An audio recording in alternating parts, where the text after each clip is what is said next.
Humans are never capable of complete accuracy. Despite all the knowledge and experiences we have absorbed from countless face dancer ambassadors, we are left with a confused picture. Nonetheless, the flawed accounts of human history provide amusing insights into the delusions of mankind. A quote from Erasmus, Records and Analyses, backup, number 242. In spite of a decades-long effort, the thinking machines had not yet captured the No ship and its precious cargo. That did not, however, stop the computer Evermind from launching his vast extermination fleet against the rest of humanity. Duncan Idaho continued to elude Omnius and Erasmus, who repeatedly cast their sparkling tachyon net into the nothingness, searching for their quarry. The No ship's veiling capability normally prevented it from being seen, but from time to time the pursuers caught glimpses as of something concealed behind shrubbery. At first the hunt had been a challenge, but now the Evermind was growing frustrated. "You have lost the ship again," Omnius boomed through wall speakers in the central, cathedral-like chamber in the technological metropolis of Synchrony. "Inaccurate. I must first find it before I can lose it." Erasmus tried to sound carefree as he shifted his flow metal skin, reverting from his guise as a kindly old woman to the more familiar appearance of a platinum-surfaced robot. Like overarching tree trunks, metal spires towered above Erasmus to form a vaulted dome within the machine cathedral.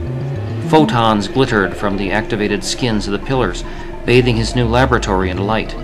He had even installed a glowing fountain that bubbled with lava, a useless decoration, but the robot often indulged his carefully cultivated artistic sensibilities. "Do not be impatient. Remember the mathematical projections. Everything is nicely predetermined." "Your mathematical projections could be myths, like any prophecy. How do I know they are correct?" "Because I have said they are correct." With the launch of the machine fleet, the long foretold Kralazek had begun at last. Kralazek, Armageddon, the battle at the end of the universe, Ragnarok, Azraphel, the end times, the cloud darkness. It was a time of fundamental change, of the entire universe shifting on its cosmic axis. Human legends had predicted such a cataclysmic event since the dawn of civilization.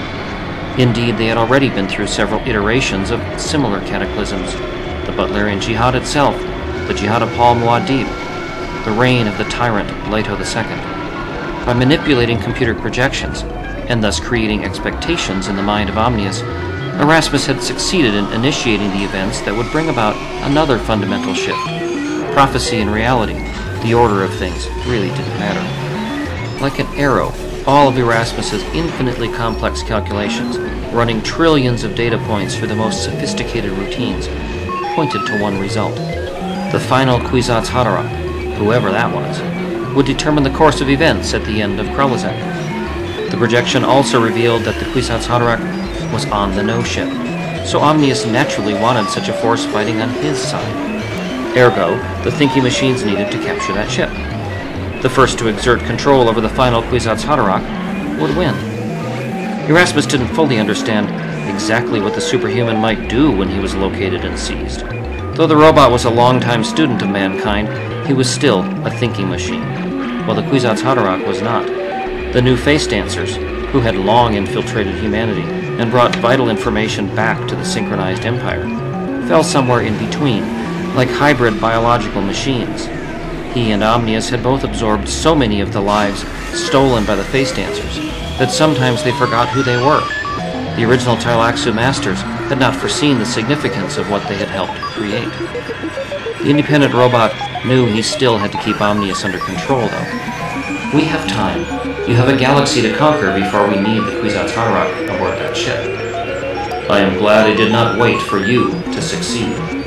For centuries, Omnius had been building his invincible force. Using traditional but supremely efficient light-speed engines, the millions and millions of machine vessels now swept forward and spread out, conquering one star system at a time. The Evermind could have made use of the surrogate mathematical navigation systems, which his face dancers had given to the Spacing Guild, but one element of the Holtzman technology simply remained too incomprehensible. Something indefinably human was required to travel through fold space, an intangible leap of faith. The Evermind would never admit that the bizarre technology actually made him nervous. Following a flurry of test skirmishes, the wall of robotic battleships had encountered and swiftly destroyed fringe outpost worlds settled by humans. Vanguard drones mapped out the planets ahead and distributed deadly biological plagues that Erasmus had developed. By the time the actual machine fleet arrived at a target world, military action was often unnecessary against a dying population. Each combat engagement, even clashes with isolated groups of honored matres, was equally decisive. To keep himself occupied, the independent robot reviewed the streams of data sent back to him. This was the part he enjoyed best. A buzzing watch-eye flitted in front of him, and he brushed it away. "If you allow me to concentrate, Omnius, I may find some way to speed up our progress against the humans." "How do I know you will not make another mistake?" "Because you have confidence in my abilities." The watch-eye flitted away. While the machine fleet crashed one human planet after another, Erasmus issued additional instructions for the invader robots. As the infected humans lay writhing, vomiting, and bleeding from their pores, machine scouts casually ransacked databases, halls of records, libraries, and other sources. This was different from the information to be winnowed from the random lives that face dancers had assimilated.